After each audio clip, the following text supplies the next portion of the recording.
Today's talk is called Make Assumptions That Are Good. We assume stuff all the time. And I've seen people assume the worst is going to happen. And in the past year, I've yelled at more than one of those people. Please stop doing that.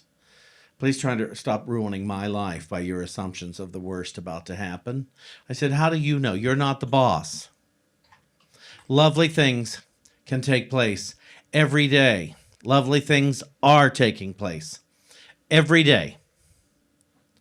And I think it's very important to start remembering that. Let's assume. In my healing, I've been taught. I don't know where I was taught this, quite frankly. I don't know if it came to me or somebody told me. At this point, it's been a lot of years, I was taught to humility. True humility is expecting God's best. I thought, wow, expecting God's best. And I thought, well, that doesn't always mean I'm going to get what I want, though, does it? But I can expect God's best. If I move forward into what I know to be right, to be true, then I can expect God's best. And I can know that the results are God's best today for to work with my consciousness, to work with the group consciousness, that this is God's very best. And I can relax. Therefore, it doesn't mean, oh, this is what's supposed to be. I don't believe in that. If it's God's will, then this will happen. I don't believe in that either. God's will for all of us is to be happy, joyous, and free. It's just that simple. It doesn't mean God's longing for it. It just means at some point, we're going to be happy, joyous, and free. I assume that. I make a simple assumption. What is an assumption? But things you believe you can count on. But what are you counting on? What are you looking at to count on this or that taking place, not in your world, but in your consciousness? And then you will see the world from your consciousness. And so if you are seeing the worst, the same event could take place. You will see it, we'll call it badly, and someone else will see it in light. What's that about? It's the same event. It's the same result. How is it that you saw it this way and someone else saw it this way? And so as I said, some of my friends, boy, they have a dark side to them, and they are expecting that we get on the phone with them or we have a Zoom date or something. And it's like, really? Is that what you want to look forward to? Is that how you want yeah, but I know this. How do you know? And they said, well, I'm afraid it's going to happen. And that's very different. Some of us, we try to protect our feelings by making an assumption for the worst. Some of us, we had parents who always assumed the worst, and therefore we joined the club. But I have grown, believe me, I have my complaints and things. But overall, when I'm headed into an event, a situation, I'm aware that anything could take place, but I'm assuming the best. I am assuming for the best. I am assuming good things will happen here. And not just to placate my ego, but that the connection is going to be made. I guess that's the best way to put it. I am assuming that divine connection is about to be made. Divine healing is about to take place. I'm going to see light. I'm going to be aware of light. I'm going to be aware of light in others and in myself. And I've worked diligently over this or for this over the years. How often is there traffic anymore? But when I was every day driving in traffic, I worked, I'm not going to say hard, but I worked diligently to look at the other drivers and affirm the highest for them. to look at the road and affirm the highest. My good news this week is I went into New York City the other day, and I had a great time. Now, this is the third time I've been in since last March. And I had to go get my teeth cleaned, or I chose to go get my teeth cleaned, and I prefer to keep the dentist I've had for, oh gosh, almost 30 years now, and he's on Central Park South. And so I went in and I parked uptown, and I looked for a parking place. That's the funny thing. There's not a lot of traffic in the streets, but the parking places, they are claimed. Maybe because people aren't going out so much and they just want to get out there and save their space. So I parked in a garage, and I felt very safe doing that. And I have my mask, and I do things, and I went down to 59th Street. I took the subway to 59th Street, and not a crowded subway at all. But I walked back up. I walked from 59th between 5th and 6th, and I walked to 100th Street and Broadway, and I feel it. I still feel it. My legs haven't walked like that on pavement in a lot of years. And but it's good pain. It's really, and I make assumptions that when I have this kind of pain, it's going to restructure me, and it's going to strengthen me and revitalize me. And so I don't complain about this pain. I know it's good stuff, and it's doing good things for me and my body. And so that's what I mean. I make an assumption that I'm going to see good things. I'm going to experience good things. And when I say good things, what I mean is life affirmative things. It's not so much a judgment as much as a way I feel and a way I know. Because I know certain things, don't you? You know. You know. And what I suggest you do is begin to work with light.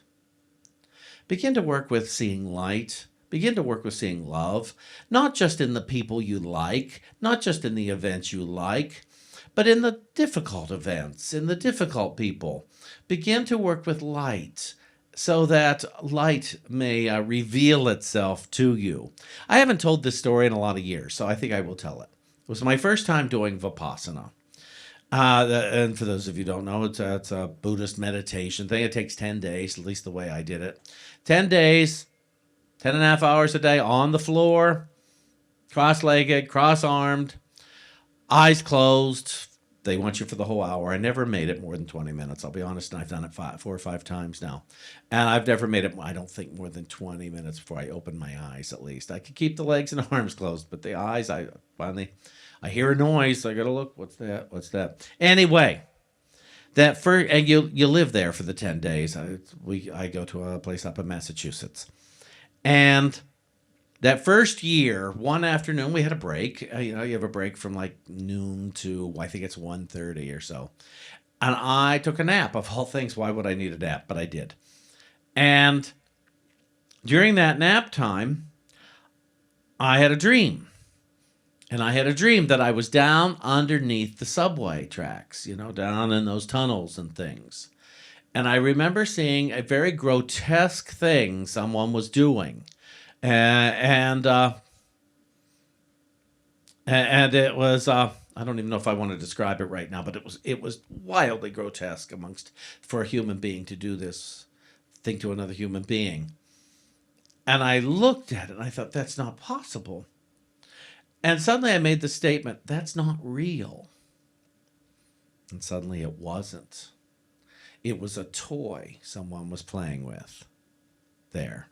This homeless person was playing with a toy, not a person. And the lightness I felt. And then right after that, I had another dream where I'm walking along somewhere, and these 3 weird-looking dogs were walking towards me, and they had like these triangular almost as if they had masks, but they could blink eyes, and their mouths moved, and their nose moved, and they're walking towards me, and I looked at they're coming to attack, and I looked and I said, "You're not real." And suddenly the one in front stopped, smiled, and winked at me, and I thought, "Oh, this is how we change perspective." Perception. This is how we change the way we look at life. We must get acquainted with what's real and declare what is not real. There's so many things in our fear base that just aren't real. You know, the thing I have with vermin, it's like it's not real. It feels very real. It feels like the rats are going to attack me, even though I rarely ever see one, especially walking towards me. And and it's not real. And when a person says they want to hurt me, well, we've known people to hurt other people, but I do wonder if we began to declare that's not real, what you want to do. If we had the soundness of mind to declare that's not real, what would take place? If we made an assumption that everybody loves everybody, how would we change the world? How would we change our own life experience, but how would we transform the whole entire world? If we began to look at people in light and love, especially ourselves. Imagine if you looked in your bathroom mirror in the morning and turned on the spiritual light. And you might have to turn the bathroom light on too, to see, but to look in that mirror and say, hi, God, I'm willing to see you now. Hi, God, I am willing to see you now. I did things like this for years and years and years, and I began to feel better. When I say better, I mean calmer, more peaceful, and more confident when I left my house. I felt less under attack than I had ever felt. And I trusted what I called God more and more and more. In the Holy Spirit's interpretation of the New Testament here, it is 1 Corinthians chapter 13. And it says here, pay attention. It's first verse, 1 through 7. It says, the reason for all things is love. Well, that's simple and succinct. Division is the opposite of love because division excludes. Love cannot exclude. Love is whole, knowing only truth. Become as an empty shell to know love. That is your reason. That is your true desire. To look on the world and divide it by judging is not love. And so it is not what you want. Lay down what you do not want and accept joyfully that which you do. Lay down what you do not want. Do you want fear? Do you want hate? Do you want these things? Do you want revenge? Do you really want to eradicate races of people? Do you want to eradicate yourself? Is that what you want? I don't think so. I think that's not what you really want. I think what we all really want is to know God, is to know love, unqualified and without exception. And I want to assume, this is what I want. I'm not saying it's always happens because I have a forgetter. I want the confidence to know that when I leave my house, I love everybody without exception. I don't know if I'm going to like everybody, but I want the confidence when I leave my home every day to know that I love everybody. I want to assume that all beings are inherently good. Whether they're confused or not, I want to assume that all beings are inherently good, and I want to treat all beings that way. It's what I want. I don't think it's too much to ask of myself.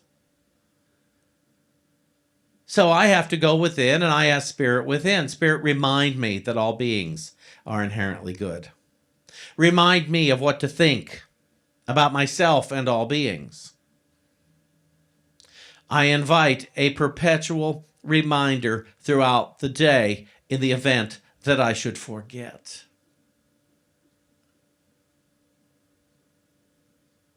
I want to look around my world and assume that it is good.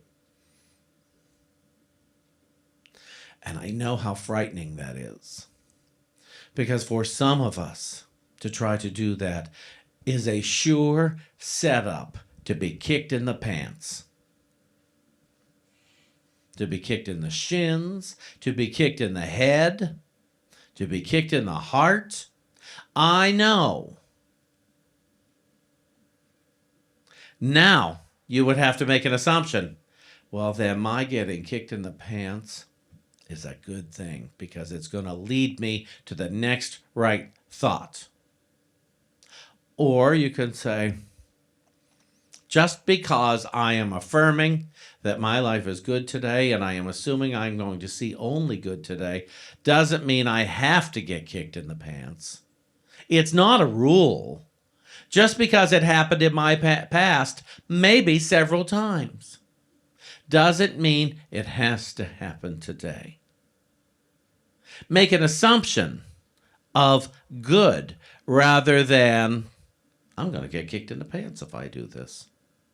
I don't tell me to love God, because every time I ever try to love God, something awful happens. Doesn't have to happen today.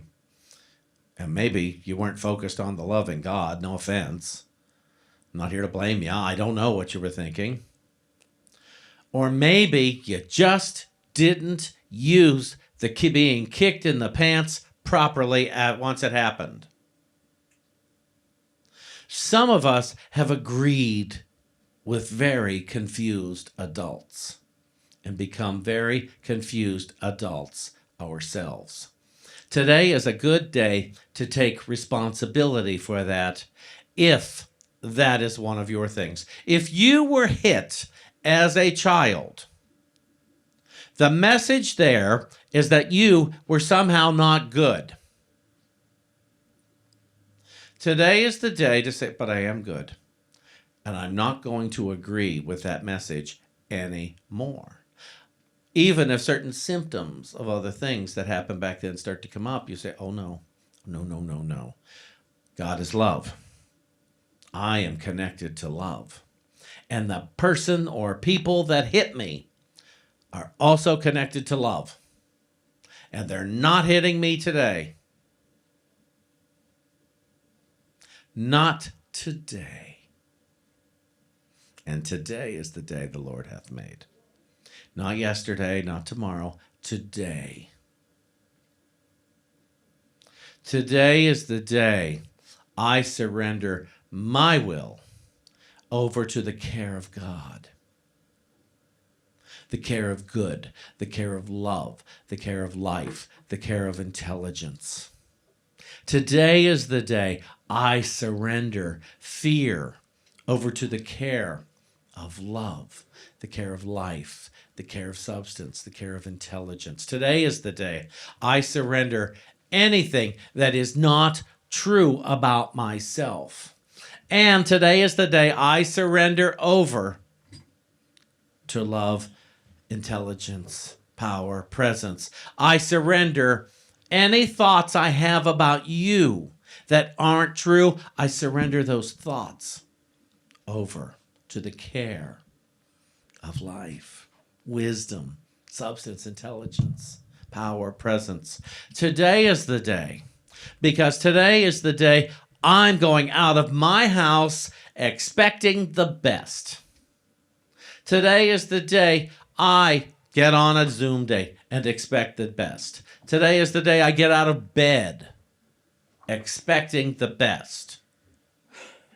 Today is the day I'm going to assume that God's best is taking place for you and for me. And if I see anything contradictory to that, I say no. Not possible today. Or I say, Spirit, am I confusing this? Am I misunderstanding this? I call for correct perception now. And if there's an opportunity for me to kindly, gently, generously offer correct perception, I'm available. I know it's a lot of work, isn't it? But what if this is your job? What if it's my job? To remember, yes, professionally, I'm a minister. I'm also an amateur minister, which means one who does it for the love of it. But a minister isn't one who beats people up with religion. And a minister is not one who sees people incorrectly because they don't agree with the God of my understanding. I offer love. Love is the reality. So what are you going to do? What are you going to do? The other day when I was walking up Broadway and I saw so many people, and everybody I saw had a mask on, including myself. We all had masks. I didn't hear anybody complain about a mask. And we were all just living. I didn't see anyone be unkind to anyone else. I'm sure it happens because people forget.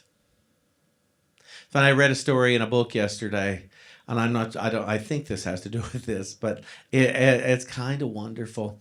An older woman is in the hospital. She has rectal cancer. And her husband is there in the room with her, and they are talking together, and they're crying together, and they're praying together.